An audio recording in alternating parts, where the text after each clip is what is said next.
Have you ever walked into a movie theater buzzing with excitement only to walk out thinking, what just happened? That's exactly how I felt after watching Shazam: Fear of the Gods. I mean, we've got ancient goddesses, mythical creatures, a whole family of superheroes, all the ingredients for something legendary, but somehow it ended up feeling as lifeless as day-old soda.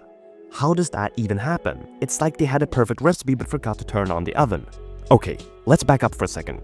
To understand why Fear of the Gods feels like such a letdown, we have to talk about the first Shazam movie. Now, I don't know about you, but when I walked into the theater in 2019, I wasn't really expecting much. Another DC superhero origin story? Cool. Another brooding dude in a cape saving the world from doom? Right. Wrong. Shazam was a complete surprise, in the best way possible. It was fun, heartfelt, and didn't take itself too seriously, which was a nice break from all the Marfa-level intensity of the DCEU at the time. At the center of it all was Billy Batson, a foster kid with a rough past who stumbles into the power to turn into a grown-up superhero just by shouting one magic word. I don't care who you are, that concept is cool. Imagine being 14, failing math, and suddenly you're a guy with lightning powers who can fly. That's the dream, right? But Shazam wasn't just about flashy powers or the big fight scenes. It was about Billy finding his place in the world. It was about family, not the kind we were born into, but the kind that sticks around when you're a mess. It was relatable, funny, and had a lot of heart. Honestly, I felt like someone took Big and added superpowers and somehow made it even better. Okay, Shazam wasn't better than Big, but you get my point. Fast forward to the sequel, expectations were high. After the first movie nailed the balance of humor, action, and emotion, fans were excited to see what came next. Ancient gods, mythological stakes, the whole Shazam family in action. I mean, sign me up. The trailers promised this epic expansion of the world, more magic, bigger battles, and ideally more of the heartfelt family dynamic that made the first movie so special. But instead we got Fury of the Gods, which felt more like mild annoyance of the gods. From the very beginning, it was clear that something was off. Remember how the first movie balanced humor with emotional depth? Yeah, that balance is gone. The sequel throws so many jokes at you that it feels like you're stuck in a bad improv show. See, most of the jokes don't land. Zachary Levi's Shazam, who was charming and funny in the first movie, is suddenly just loud. He's like that one guy at a party who keeps trying to be funny, but everyone's silently begging him to stop. The over-the-top goofiness is so disconnected from Billy Batson's personality that it feels like we're watching two completely different characters. And, speaking of Billy, where is he? The heart of the first movie was Billy's journey, his struggles as a foster kid, his searching for belonging, his growth as a person. In Fury of the Gods, Billy barely exists. The movie focused so much on Shazam's antics that it forgot to let us care about the kid behind the superhero. What's worse, when Billy does show up, his character feels stuck. There's no real growth, no deeper exploration of his struggles. It's like the movie assumes we already know everything about him, so why bother? The Shazam family doesn't fare much better. In the first movie, they were a highlight. Each sibling had their own personality and their dynamic felt real and warm. In the sequel, they're reduced to glorified sidekicks. I mean, Darley's cute, Freddy's awkward, and that's about it. There's so much potential here. Imagine exploring how these kids deal with being superheroes while still navigating their own personal challenges. But nope, the movie is too busy introducing magic staff lore and making dragon jokes to bother. Now, let's talk about the villains. The daughter of Atlas, Helen Mirren and Lucy Liu, two acting legends, right? You'd think they'd bring some gravitas to the role, but the script does them so dirty. Their motivations are vague, their personalities are one note, and the dialogue is, well, I'm pretty sure it was written by someone who binge-watched a bunch of Saturday morning cartoons. You see, they're supposed to be goddesses, but they feel more like villains of the week. The first Shazam had Dr. Sivana, who wasn't exactly groundbreaking, but at least felt connected to Billy's journey. Here, the Daughters of Atlas are just kind of there, doing evil stuff for reasons that aren't interesting at all. And then there's the plot. Oh boy. It's like the writers threw a bunch of ideas into a blender and hoped for the best. Magic staff, check. Mythical creatures, check. A dome over the city, sure, why not? It's a messy and overcomplicating with so many moving parts that none of them get the attention they deserve. The story tries to go bigger, but in doing so it loses focus. By the time we get to the big climatic battle, I found myself zoning out, not because the action wasn't flashy, but because I just didn't care. The stakes didn't feel real because the characters weren't giving the emotional depth to make me care. But let's not forget the dragon. Every superhero movie needs a big CGI monster, right? This time it's a dragon, and yeah, it looks cool, but that's all it does. Look cool. There's no emotional weight behind it, no reason to feel invested in the fight. It's just there. Like most of the movie, it's style over substance. The dragons in Harry Potter or Game of Thrones have some kind of lore behind them and actually seem interesting and valuable. Here's the thing. Fear of the God isn't a total disaster. It has moments of fun, and the cast is clearly trying their best. But when you compare it to the first movie, it's hard not to feel disappointed. Shazam was about more than just superheroes and magic. It was about family, identity, and what it means to find your place in the world. The sequel forgets all of that in favor of bigger explosions and forced jokes, and in the process, it loses its soul. But let's get into the heart of the problem. Shazam! Fear of the Gods isn't just a sequel that stumbled, it's a sequel that completely forgot what made the original work, and the issues run deep, starting with the storytelling, or in this case, the lack of it. Tonal inconsistency. See, one of the most glaring issues with Fear of the Gods is its inability to decide what it wants to be. Is it a light-hearted comedy, a heartfelt family drama, an epic mythological adventure? Who knows? It tries to be all three but ends up being none of them. It's like the movie walked into a buffet, piled every dish onto its plate, and then expected us to be impressed when all the flavors clashed horribly. Take the humor, for example. The original Shazam had jokes, but they felt organic. Billy discovering his powers, that's funny. Freddy giving Shazam a superhero crash course, that's hilarious. But in the sequel, the humor feels cranked up to 11, and not in a good way.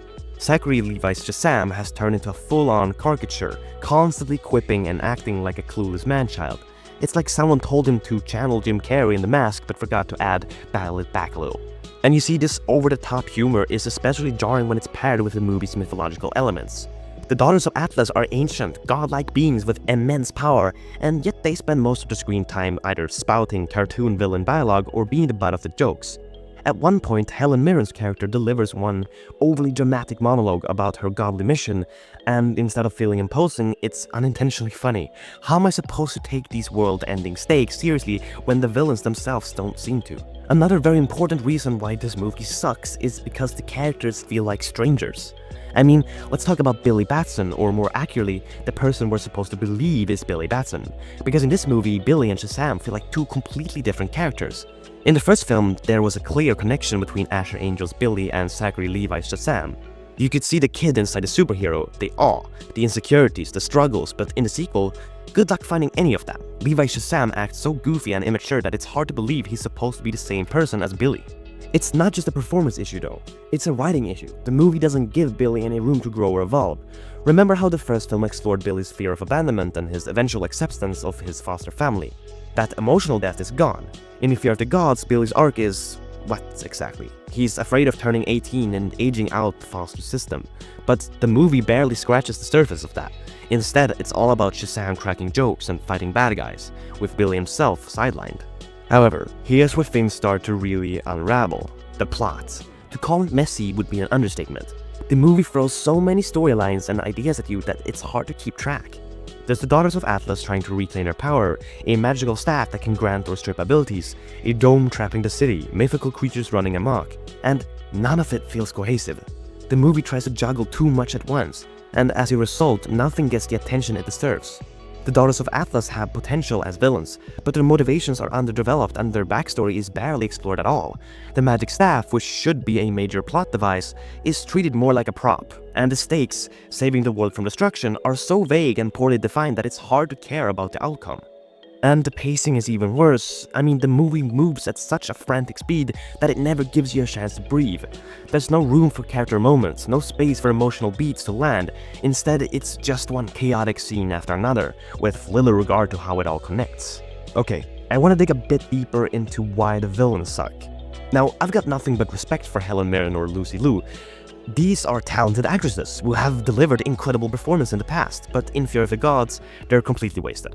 The Daughters of Atlas are supposed to be these powerful, otherworldly beings, but they come across as flat and unremarkable. Their motivations are generic. We want revenge.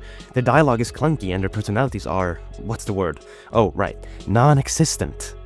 But it's especially disappointing because the first Shazam at least gave us a villain with a personal connection to the hero.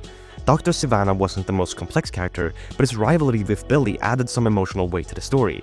In the sequel, the Daughters of Atlas have no real connection to Billy or his family. They're just there to be bad guys, and not even interesting ones. However, the most jarring problem is probably how the movie picks style over substance. And this is usually a common mistake of movies. Think about Red 1, for example, or the Terminator franchise after the second movie.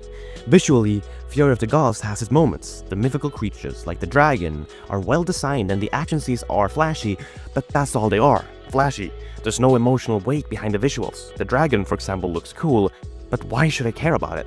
To me, it's just another CGI monster in a movie that's already overloaded with them. The spectacle is there, but it's empty, like a fireworks display with no meaning behind it. Okay, so we've been pretty hard on Shazam Fear of the Gods, and for good reason, but even the most flawed movies usually have a few redeeming qualities, and this one is no exception. So, let's take a moment to give credit where it's due before we talk about how the franchise can learn moving forward. First off, I'll admit it, some of the visuals are genuinely fun. The mythical creatures, while not exactly groundbreaking, are well designed and add a bit of whimsy to the chaos. The dragon in particular looks fantastic.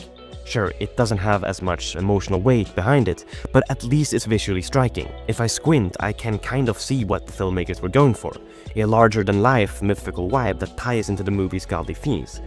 It's just a shame that the execution didn't match the ambition. And while the humor was hit or miss overall, there were a few moments that actually landed. Freddy, played by Jack Dylan Grazer, continues to be one of the most entertaining characters in the franchise. His awkward charm and self-deprecating humor are a nice counterbalance to the over-the-top antics of Shazam. If the movie had leaned more into Freddy's perspective and struggles, it could have been so much stronger.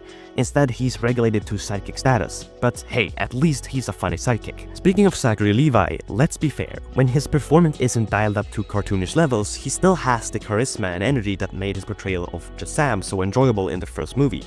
There are brief moments, emphasis on brief, where he captures that wide-eyed wonder of a teenager living in a superhero dream.